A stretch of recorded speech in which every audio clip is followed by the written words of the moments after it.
Bana, ni big surprise kabisa. Hebu msikie mwenyewe.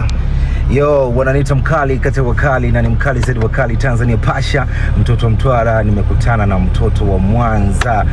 Bwana, huyu ndugu yangu long time, saizi tuko pamoja, familia. Watu wengi mnaweza mbona tumuoni na Pasha tuko na Chibaba pamoja au Chibaba tuko na Pasha pamoja. Sisi familia.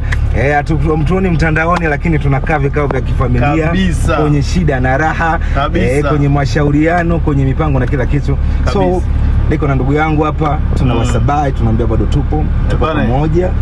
Waambie kitu chote ndugu. Wape taarifa bado. Hapa issue ni moja tu kwamba hivi mkae mkao wa kula vitu vizuri vinakuja. Mnajua tukioga pamoja tuna chemistry yetu amazing sana. Tunafanya muziki mmoja ambao mmekuwa washabiki mlikuwa mkiupokea vizuri sana na mmekuwa mkilalamika, bwana tunataka ile mlikuwa mnafanya pamoja na tusikie tena, kwa sababu mlikuwa na ukimya muda mrefu. Kwa hiyo msio na wasiwasi, tupo pamoja na tumesikia maoni yenu, tumesikia kilio chenu. Basi ujumbe umefika kwa nyinyi tu, tuzeni masikio yenu na akili zenu, mtasikia vitu kutoka kwetu. Hatari kabisa. Bana, ndio hivyo. Tunapika vyakula vipya, mambo mapya.